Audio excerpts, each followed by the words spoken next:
ভাই ল্যাংটার মাজারে তো বক্ত হলে একটা সুবিধা আছে, দেনে থাকবেন, নামাজ রোজা পড়তে হইব না।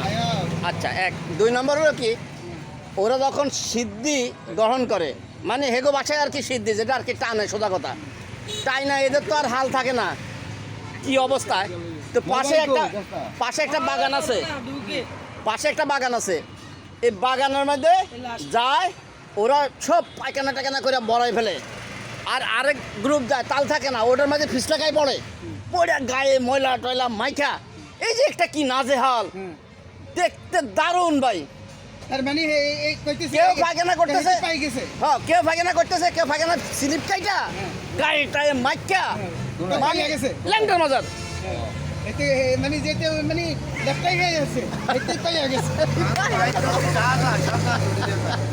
আর লাল গামছা যতদিন পরে মাথার মধ্যে ভাই